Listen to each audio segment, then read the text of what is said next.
Hello, and welcome to BattleTech Faction Briefings. Today we are covering a team that has been a long time coming. We are discussing a unit that has such strong Gary Stu vibes, they might get mistaken for a self-insert fanfiction team. Yet they've been canon since the 1980s. They are so powerful and so unstoppable, they make Alaric Ward and Devlin Stone blush. They are the one and only Kell Hounds. Their mercenary logo is rather simple, a black hound's head on a red triangle. It is a very simple emblem that gets the point across, and has a parody version that is based on the original design from the source books. It is painted on the left side of mechs, the left wing of their fighters, and the left fenders of their support vehicles. The 1st Regiment has a dog collar with spikes and a leash as their emblem. The 2nd Regiment uses a big black dog, leaping while framed by a red star as their emblem. They are painted on the right side of their mechs. They use two of the most common colors for their paint scheme, red and black. It will not stand out amongst many of the other red and or black themed units, but at least they do have that, yep, this is BattleTech vibe. Of note, one company, the 133rd, is specialized in drop operations and uses a camouflage paint scheme separating them from the remainder of the Kell Hounds. As they are the best ever, there will be plenty of spoilers in the history section. If you want to skip the spoilers, then go to the time listed.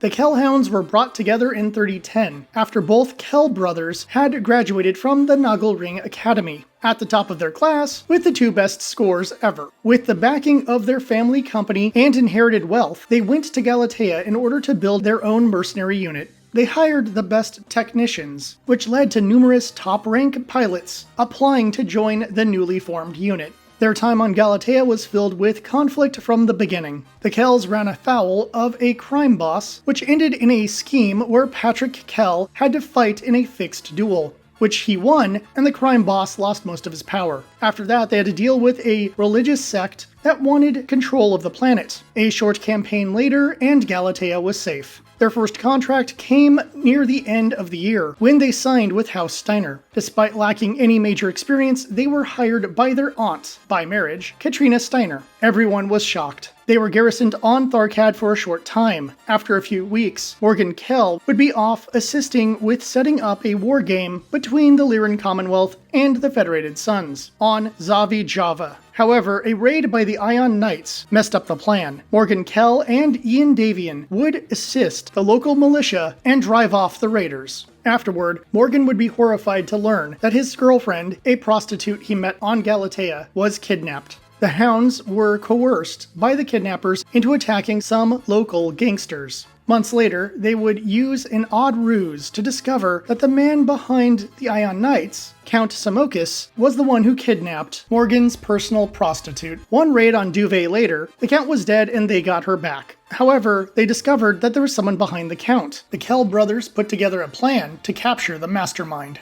However, they were also given a mission to go to Alioth II, where members of the cult they had faced before had set up shop. Patrick would go to deal with the cult. Meanwhile, Morgan would go to Galatea to find out the true identity of the person behind the kidnapping scheme. The rebellion was quickly resolved without violence, and the crime boss, who they had spited earlier, was the one behind the kidnapping scheme, and they easily defeated him as well. After all that excitement, the Kell Hounds would be back garrisoning the very safe world of Tharkad. While there, they met Cranston Snord. Morgan Kell would help Cranston Snord get an audience with Katrina Steiner in order to request a mission on Castor. The 2 mercenary teams were sent there and would face off with the 13th Merrick Militia in order to find a stockpile of illegal atomic weapons and, more importantly, Fabergé eggs. The plan was simple. The irregulars would arrive and function as a distraction while the Kells would jump in at a pirate point for a surprise attack. The commander of the 13th chose not to call for reinforcements as he believed the untested mercenaries wouldn't be a threat. The 13th would send 2 of their battalions after the Kell Hounds, but with clever maneuvering, both battalions of the Kell Hounds as well as Snord's irregulars were able to surround and destroy the majority of the 13th. Due to that, the commander of the 13th made a rash decision to rush for the atomic stockpile in order to turn the tide of the battle. The Hounds gave chase and destroyed the atomic stockpile. When the commander of the 13th tried to escape, he was captured by Cranston Snord. The remainder of the 13th would flee, and the mercenaries would head out with some quality salvage and Fabergé eggs. In late 3012, the contract ended due to political pressures based on Katrina Steiner taking an overpriced contract based on nepotism, which is exactly what she did. The Hounds would take up a contract with the Federated Sons at the end of the year due to their connections with Ian Davian. In February 3013, the team arrived on Mara. They were set to guard the border from Combine raids. In May, the 9th Sun Zing Academy cadre attacked. It was a recon enforced mission to help the DCMS plan a future invasion. The 9th did not face much resistance upon their arrival, because the Hounds had set an elaborate trap. Their dropship would fake surrender to the Kurita jump ship. Their ground forces would hide, causing the 9th to divide their forces. The 9th would be baited into an ambush where they took heavy losses. Meanwhile, the Hound dropship pumped knockout gas into the jump ship, making it an easy capture. After the fighting, the 9th were barely able to escape on their own dropships. When they got to the captured jump ship, it did an in-system jump, leaving the dropship stranded. The Kells paid for a message to the Combine to tell them to pick up their wayward cadets. The remains of the 9th would be rescued without any further trouble. In 3013, First Prince Ian Davian planned a strike on Halstead Station. However, he was beat to the punch by the DCMS, who sent the 2nd Sword of Light and 24th Dairon regulars to intercept him on Mallory's World. The 4th Davian Guards and 17th Avalon Hussars were outmatched, and Prince Ian called for mercenary backup. The Kell Hounds were the first to respond. The 4th had to buy time while fighting the 2nd Sword of Light in the desert. As things got worse, Prince Ian made a last stand in a narrow pass where only one mech could enter at a time. He held the exit with his Atlas and defeated 4 Kurita mechs before Yorinaga Kurita, who would later be known for his poor accuracy, bad tactics, and cowardice, was able to defeat the weakened Atlas that couldn't dodge and was low on ammo. A feat worthy of a true Nepo baby. The Kellhounds arrived and worked with the 4th Davian Guards to push back the 2nd Sword of Light so that Prince Ian's mech and body could be recovered and not claimed as war trophies. After heroically retreating, Yorinaga Kurita was promoted to Taisa and given command of the 2nd Sword of Light, a move the coordinator would later regret. Meanwhile, the 2nd Legion of Vega would arrive to help the 24th Dairon regulars hold the world. This would lead to a stalemate. In 3014, First Prince Hans Davian would lead a raid on Halstead Station in hopes of gaining valuable Star League-era books. The Hounds used this as a distraction to try to liberate Mallory's World. They leaked false intel to the 24th Dairon regulars, who were undersupplied. The 24th took supplies from the 2nd Legion of Vega and prepared their defenses. The Kellhounds, 4th Davian Guards, and 17th Avalon Hussars attacked the Legion of Vega. The 2nd Legion was not prepared for this kind of firepower and were shattered. This caused the 24th to charge in as revenge, but they would fall into a trap and get surrounded by the AFFS troops. The 24th Dairon would retreat, and on Halstead Station, Hans Davian would escape from a trap set by the DCMS. This led to a follow-up attack on Mallory's World. The 24th Dairon would return after being resupplied, alongside the 9th Benjamin Regulars and 2nd Sword of Light. The 1st Robinson Rangers would arrive to back up the Fed Sons team. In order to prevent more DCMS reinforcements, Hans Davian planned several smaller attacks on various border worlds. Patrick Kell and the 1st Battalion went to Murchison as one of these distractions, but they were also sent there to recover some of the books from Halstead Station. The Hounds would ambush the transport team and capture the books. Meanwhile, a Shadowhawk was disguised and entered into the undefended dropship to capture it easily. The 1st Kells would also fight the 36th Dairon regulars, defeating a company of their mechs. During this mission, Patrick would also have a dalliance with an information broker that would lead to his only heir. Mallory's World would be a standoff for quite some time, with only minor probing attacks occurring now and then, as both sides gathered supplies and intel. Finally, in 3016, the attack was launched. The 9th Benjamin would pin down the Robinson Rangers at their base. The 24th Dairon would battle the 17th Avalon once again. The rebuilt 2nd Legion of Vega took on the 4th Davian Guards. The 36th Dairon regulars would arrive and attack the 2nd Battalion of the Kellhounds, and actually defeat them. The 2nd Sword of Light went after the 1st Kellhounds Battalion. This would happen as Morgan was visiting his brother, putting both leaders of the unit in danger. the Combine forces had the upper hand, including routing the 2nd Kells. Thus, Morgan Kell marched out in his archer and chose to face the 2nd Sword alone. He then did a wide broadcast, speaking in Japanese, where he recounted his lineage and their deeds, followed by a one-on-one challenge. Yorinaga Kurita chose to accept the challenge, and spoke of his lineage in proper English. Kell decided to take Yorinaga's warhammer head-on.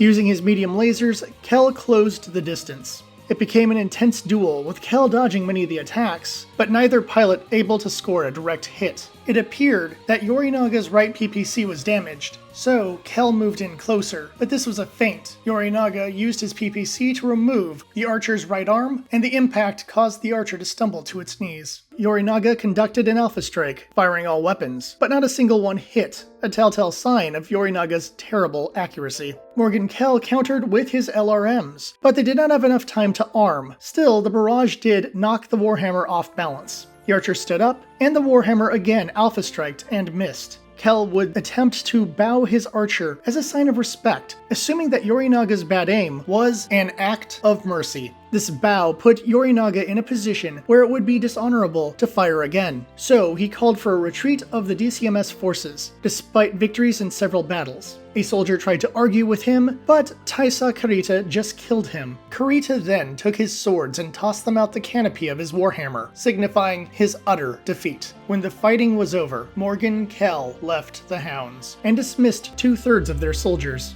Morgan would spend 11 years at a religious retreat. Meanwhile, Patrick would try to hold the unit together with a company of mechs, a company of jump infantry, and an aerofighter company. Morgan's actions would destroy morale for the remaining troops, including Patrick Kell and Morgan's lover, Satomi Ward. As they were in bad shape, Captain Daniel Allard used his family connections to end the contract early. It was the efforts of Daniel Allard and other high-ranking Hounds, not named Kell, that were able to secure a contract with the Free Worlds League. Their contract included a clause that prevented them from attacking the Lyran Commonwealth. Thus, they were sent to fight pirates on the border. They were sent to Tematagi in 3017, where they immediately came across pirates. Their win was a big morale boost for the team, and after 6 months of repelling pirate attacks on various worlds, the pirates would start fearing the Kell Hounds. As a counter, the pirates planned a two-pronged attack in late 3017. The Hounds arrived on Moncova to learn that a different pirate team was raiding Bismarck. So the Hounds jumped to Bismarck and told the pirate leader that he had been betrayed. The pirates fled because they believed the ruse. Then, the Hounds jumped back to Mancova to stop the raid. Either their jump ship has a very fast charging system, or the pirates were just really slow. On Mancova, the pirates thought there was a treasure trove of Star League mechs, but instead they found the Kell Hounds and were ambushed because they didn't notice that the Hounds had landed on the world, and while the pirates had a head start, I guess they moved really slow, because it took them quite some time to find the alleged location of the base. The pirates were easily defeated.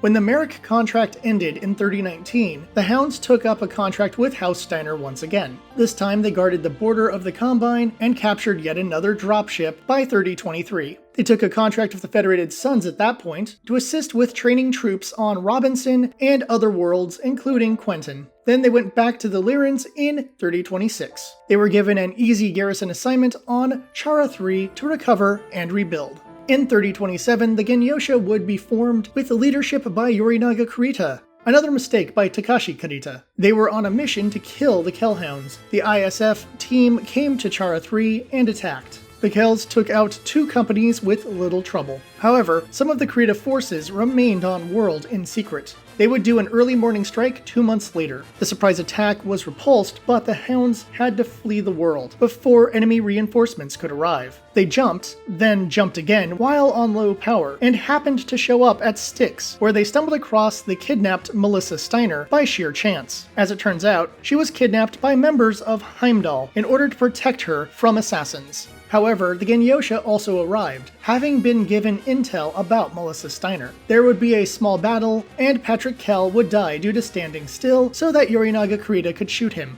Then, Daniel Allard slammed his Valkyrie into the back of Yorinaga's Warhammer, destroying both mechs. Due to bad leadership, the Ganyosha fled the battle. The Hounds would find Patrick Kell mostly dead, but he was able to give his last words of encouragement before dying. After the death of Patrick Kell, Morgan would be brought back to lead the Kell Hounds. He would send out a message to all the older Hounds. Some would come back, some would send their kids, and other mercenaries joined because Alpha Chad, Morgan Kell, was back. This would expand the unit into a reinforced regiment once again.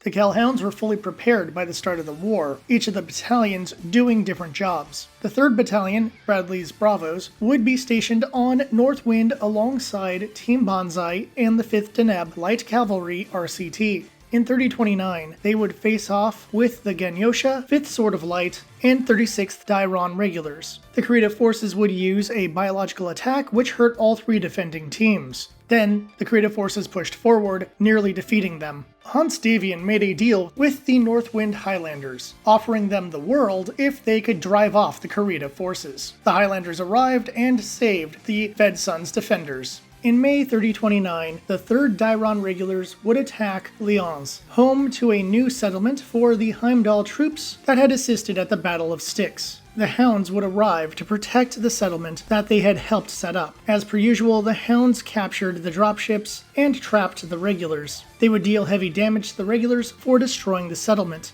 After the Dairon commander died, the 3rd Dairon Regulars surrendered, rather than be wiped out. Using stones to make a star map, Morgan Kell let Yorinaga Kurita know where they would meet for their final duel. After a very long game of galactic telephone, the Kell Hounds would settle on Ride and prepare for the Kurita attack. On the planet of Ride, the 5th Sword of Light moved to take the glory, but were held to a stalemate by the Kell Hounds. The arrival of the Ganyosha ended the fighting. Yorinaga would have another duel with Morgan Kell. Sadly, in his exile, Yorinaga did not train his accuracy and lost again like a punk. This would be his final failure, as Yorinaga Kurita had only one choice left: seppuku. His son was sad, but not very sad, because he would eventually join the super awesome Kell Hounds and serve the man who had humiliated his father multiple times.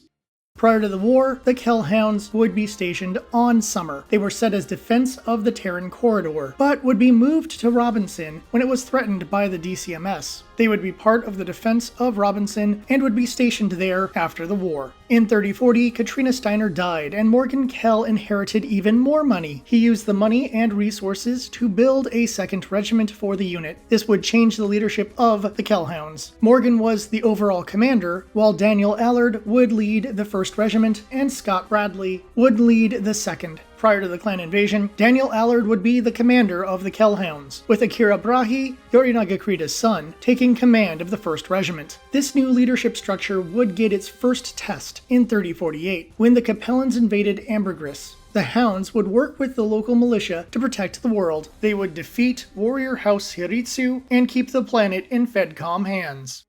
Before the arrival of the clans, the Hounds were divided on 3 different worlds. The 1st Regiment was on Summer, the 2nd Regiment was on Ambergris. However, a small team of Kell Hounds was on outpost in the Free Rasselhag Republic, hunting pirates. This Kell Hound team would have an encounter with Clan Wolf in 3049 on The Rock. The battle was intense. The Hound scout team would take heavy damage. As a result of this battle, Morgan Kell's son, Phelan Kell, would be taken as a bondsman and serve Clan Wolf, where he would rise in rank quickly because he is just that good. In September 3050, the Kell Hounds would go to Twycross with the 10th Lyran Guards RCT and 9th Fedcom RCT to liberate the world. The Falcon Guards and Jade Falcon Erie would be holding the recently captured world and would be prepared for the attack. The Fedcom forces took a beating, but a trap set by Kai Allard would lead to the Falcon Guards getting crushed by rocks. It would end in a Fedcom victory with many Jade Falcon captives and plenty of salvage to use and analyze. The Kell Hounds would be brought in with the Wolf's Dragoons to help defend Luthien in 3052. During the fighting, a Nova Cat binary broke the 2nd Regiment's line. The Command Lance, led by Morgan Kell once again, was able to stop the advance with half the number of mechs, while the rest of the Kells regrouped before pushing back the Nova Cats. Despite their victory, the Hounds would take 2/3 losses. By 3054, the Kell Hounds would be back up to 2 regiments regiments, and stationed on Tomans. They would also face off with the Red Corsair Pirates, as well as other raider groups as they defended the FedCom border. Things would take a shift for the unit in 3057 when Phelan Kell would arrive, leading the Clan Wolf in Exile forces. They would arrive on Ark Royal to discuss the future of the Inner Sphere. When the Lyran Alliance divided off from the Federated Commonwealth, Morgan Kell came to a decision. He set up the Ark Royal Defense Cordon to protect the Lyran Alliance from Clan Jade Falcon and Clan Wolf. They would bring in other mercenaries and work alongside the Wolves in Exile for years.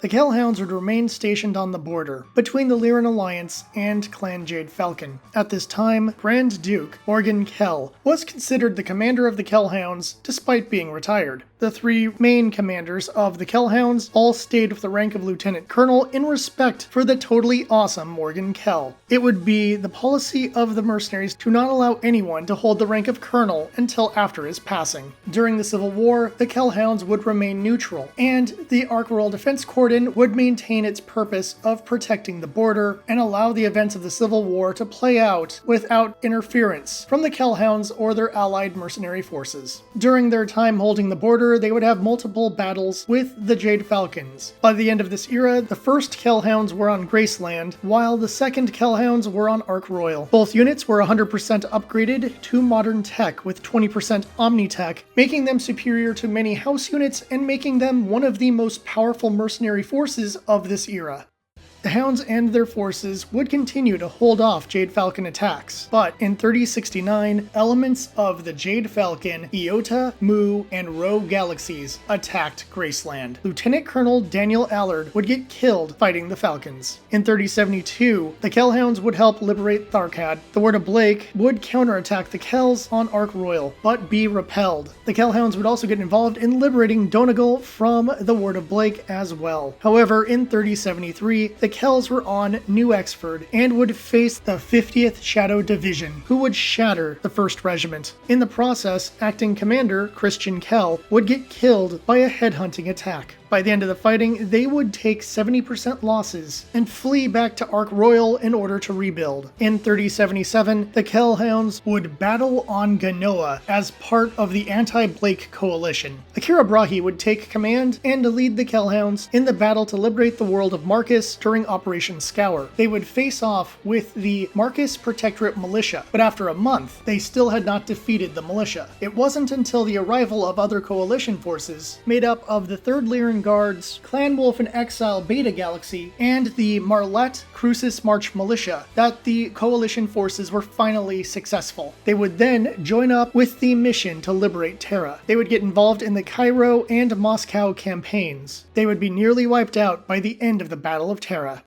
The Kell Hounds would return to Ark Royal after the fighting, but it would take years to rebuild their forces. In 3085, they would get a boost by having the Grave Walkers merge with the Kell Hounds to form their 2nd Battalion, but it took until 3095 before they had a full regiment of troops again. The Hounds would get a change of leadership in 3104, when Maria Allard would take command. They would protect Ark Royal and have several clashes with the Jade Falcons during the early decades of the Dark Age. Sadly, in 3122, Maria Allard would get killed on Dustball, and Evan Kell would take up command. Clan Jade Falcon, with Hell's Horses, began a push into the Lyran Commonwealth in 3142. The Wolves in Exile led the defense, with the Kell Hounds and other mercenaries giving support. The Hounds were successful at first, but in August 3142, the Kell Hounds would face an orbital bombardment by Clan Jade Falcon on Tim Kovici. This would devastate the Hounds and take a chunk out of the Hell's Horses Beta Galaxy that they were fighting at the time. The Kell Hounds would persevere, with Kalandra Kell taking command after her uncle died. She would build a battalion-sized force in 3143 to strike back. She was joined by Julian Davian, who left the 1st Davian Guards in order to fight by her side. This would lead to several raids into Jade Falcon territory in 3144. Near the end of the year, the Kellhound Raiders would defeat Hell's Horses on Pronema. In 3145, they were at 65% effective and located on Blue Lumnort, and still serving the Lyran Commonwealth. The constant fighting would wear down their equipment and soldiers. However, they would have advanced technology in their forces from Clan Salvage. In September 3146, Clan Jade Falcon would send 5 clusters to the world of Ark Royal. The world was primarily defended by Clan Wolf in Exile. The very weak Kell Hounds, mostly made up of trainees, would join them in the fight. Khan Malvina Hazen made it her personal mission to wipe out the Kell Hounds, meaning she isn't pure evil. In the second week of the assault, Duke Martin Kell was killed while trying to escape, and several planetary officials would be captured. In the third week, the Falcons found and destroyed the Wolf in Exile Sibco facilities, destroying the buildings and its stock of genetic material, as well as murdering every student and teacher they came across. At least one teacher and student did escape via a Kell Hound transport. Sadly, 5 total Sibcos of embryos and students were destroyed before the Falcon attack was repelled. It would take the death of the Wolf in Exile Khan and the sacrifice of the first Wolf Legion to allow dropships to escape with Kell Hound dependents and Ark Royal refugees. Some would flee into the periphery, while others would scatter across the inner sphere. In late 3147, Kalandra Kell would have the Kell Hounds break up and hide while the Falcons conducted their trial of annihilation. As a result, new small mercenary teams, like the Ghost Dogs, would appear while waiting for the Order to reunite. At some point around 3150, Kalandra Kell would call the former Kell Hounds and their allies back into action. They would gather at a secret base and begin the process of rebirth just before the start of the Ill Clan era. In February 3051, a group of Kell Hound dropships would land on Hood 4. They were not a raiding party. Instead, they would do maneuvers to prepare for a major assault against the remains of Clan Jade Falcon. They were 3 combined arms regiments, many companies made up of recruits. After training for a bit on Hood, they went off to Timkovici to place a memorial for their lost brethren in arms. After that, they left for their new base on Beta Regulus. Kalandra would take a team of the best trained troops and went on the offensive. They arrived on Santana to strike the local garrison and gather intel on the condition of Ark Royal. They came for a fight, but found none. They learned that the main forces had left months ago. The civilians and technicians were generally helpful to the Kell Hounds. Kalandra took control of the world and put resources to work to help build up the military equipment needed for the invasion of Ark Royal. They would arrive at Ark Royal in August 3051 to face off with a weak garrison of Falcon Sibco trainees, as well as older warriors. They took the shipyards with little trouble. They landed and declared a Bachal. The 433rd Solama Trinary rose up to fight. The Hounds used their speed to overwhelm the old veterans and took the win with little difficulty. As the months passed, they took back the world and destroyed the Falcon garrison. The only problem they faced was when they got a threat by Star Colonel Riss, who would execute 1,000 people a day until the Kell Hounds left the world. The response was to crash a dropship into their forces and then attack the disoriented troops. Star Colonel Riss was beaten by Colonel Kell and had artillery rain down upon his disabled Hunchback 2C. The rest of the Falcons dropped like clay pigeons. Kalandra Kell became a Grand Duchess, and the Ark Royal Liberation Coalition was formed in October 3051. Time was taken to rebuild their forces and bring in the trainees from Beta Regulus. In early 3152, the Kell Hounds would help liberate Zandarij, Sargasso, and Great X. A company of Hounds assisted the local forces in the liberation of Zandarij. Those forces would then join the coalition. On Sargasso, they faced heavy air cover, but eventually took the world with local paramilitary forces. The Black Cat mercenaries were fighting a guerrilla war on Great X. They won with some help from the Kell Hounds. The infantry-based Black Cat mercenaries would then join up with the coalition. This is where things currently stand with the Kell Hounds.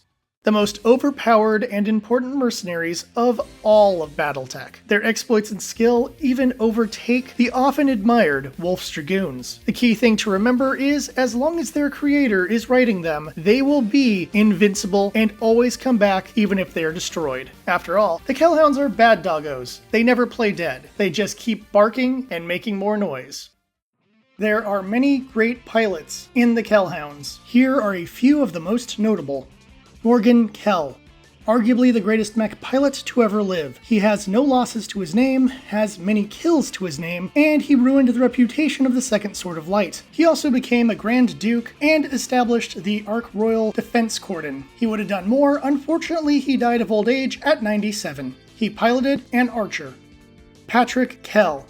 The lesser Kell brother who took command when Morgan left the unit. He was a skilled mech warrior who had the second highest score at the Nuggle because he got a bad grade once to prevent his brother from losing his top score. He wasn't a good leader, but kept the team together up until his death. He piloted a Thunderbolt. Clarence "Cat" Wilson. An early member of the team, he would refuse promotions over the years and remain a sergeant, in order to retain his connection to the enlisted soldiers. He would often take the role of the commander's bodyguard. He pilots a Marauder. Daniel Allard. He joined during the Third Succession War and would quickly rise in rank due to his skill, eventually becoming the commander of the Hounds. He would be involved in many key operations and would be the person who brought Morgan Kell back into the team. He piloted a Valkyrie and later a Wolfhound. Scott Bradley. An early member of the team, but left when Morgan left. He would join McGee's Cutthroats for a time before leaving and creating his own mercenary unit, Bradley's Bravos. He would take his forces into the Kell Hounds when they rebuilt in 3028. He would remain with the Hounds through the clan invasion and would retire after all the fighting was over. He piloted a Marauder and later a Cyclops. Akira Brahi. A former member of the Genyosha and the son of Yorinaga Karita. He would join the Kell Hounds because he felt they had more honor than the Draconis Combine. Over time, he would become the commander of the 1st Regiment. His efforts helped them survive the Word of Blake War and begin the rebuilding process in the 3080s. He piloted an Orion and later a Phoenix Hawk. Michael McAlpine. He was a member of the Com Guard before joining the Hounds in 3061. He was under suspicion by the troops during the Word of Blake War, but he proved his worth at the Battle of Terra. He piloted an Ost Scout. Christian Kell. The illegitimate son of Patrick Kell, born in the Draconis Combine. He joined at 16 and would be given special training on outreach by the Wolf's Dragoons, even joining the Wolf Spiders for a short period of time. He piloted a modified Thunderbolt and later a Stormcrow. Calandra Calamity Kell. She took command when her uncle Evan died and would lead the team on a revenge spree during the Dark Age. She would also reunite and rebuild the team, eventually reclaiming Ark Royal in the Il-Clan era. She pilots a Zeus, but was also known for piloting tanks, such as the SM-1 Tank Destroyer and SM-5 Field Commander. The Kell family is part of the nobility of Ark Royal, and thus the Hounds have their own factory to produce their own units and necessary repair equipment. They also primarily work for House Davian and Steiner, so they have an assortment of FedCom mechs in addition to the major amount of clan mechs that are both purchased and salvaged. The battalions of the 1st in the 3060s are the Dragon Dogs, Wild Dogs, and Mutts. Their arrow fighters are called the Bird Dogs, and their jump infantry is called the Pit Bulls. The 2nd Regiment battalions are the Greyhounds, Wolfhounds, and Junkyard Dogs. Their aerospace are called the Retrievers, and their jump infantry are called the Bad Dogs. The various companies of the Hounds are all specialized, but the regiment as a whole tends to focus on speed with many quick mechs. Depending on the source book, either one company per battalion was specialized or all companies for each battalion were specialized. Still, from urban combat to defense to hostile drops to 0G, each specialized company can win the day with barely a scratch due to their elite level of skill and plot armor. I mean, advanced tech. Every one of their mechs has top-of-the-line gear in all eras for maximum Gary Stu power. In fact, by 3067, the whole regiment was upgraded to current standards, and they featured a company's worth of clan Omnimechs per regiment with ample use of the C3 system. Each regiment also has a support team of jump infantry and arrow fighters. They also have a separate command lance that is never contracted. Instead, the commander chooses which regiment to support during any given contract. Thus, the commander of the Kell Hounds is never under anyone else's command. They number their companies by a 3-digit system of regiment, battalion, and company. Finally, they have enough jump and drop ships to cover 150% of their needs. Thus, they rent out their transportation on occasion, a boast even the Wolf's Dragoons cannot match. If it comes to advanced anything, the Kell Hounds have it. After all, they are the best, because they're written to be the best. There is a large selection of stories that feature the Kell Hounds, including an origin series, which is mostly a Shaggy Dog story. They take a lead role in 2 trilogies. Of note, many of these books feature some great moments, surrounded by way too many stupid moments. Also, there are plenty of references to this faction in other stories. There are plenty of entries and information about the Hounds in source books as well, some of which only have basic information or composition data. However, they also have their own source book that will cover them up until 3029. There are few brigades in BattleTech that represent the phrase super easy, barely an inconvenience, better than the Kell Hounds, a very Gary Stu level unit that has 2 modes depending on who's writing them: super invincible and easily destroyed. It's almost as if one writer loves his self-insert super team and another writer can't stand them. Granted, that's just speculation, but the "they're dead, wait, no they're not, yes they are, no they're not" argument feels like 2 kids on a playground arguing over who won a water gun fight. If you were a fan of the Kell Hounds, I hope this video has shown you the error of your ways. Still, I know there will always be fans out there who love the unstoppable super god team or character. After all, people like Kirito from Sword Art Online, Ichigo from Bleach, and many overpowered isekai heroes. Thus, I get it if you still like the Kells. Just admit they are poorly written and oftentimes have the tropes of poorly written, overpowered power fantasy characters.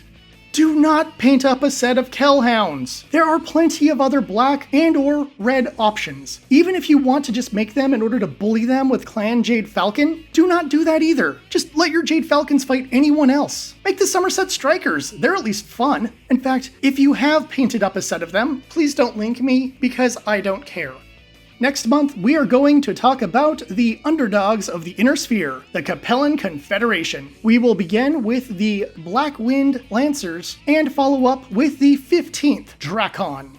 A big thank you to everyone who has subscribed. This video was a pain to make, and I'm glad it'll be a while before I talk about this group again. But you know what makes me even more happy? The fact that you listened all the way through, because that means that all this work was totally worth it. I am so glad you are all cheering me on and looking forward to more entries in BattleTech faction briefings. So once again, thank you all, may your weapons stay hot and your reactors stay cool. Until next time, please check out the other entries in the BattleTech Faction Briefings series. I even have a nice little playlist to make your life easier. Until we meet again, I'll see you at the tavern.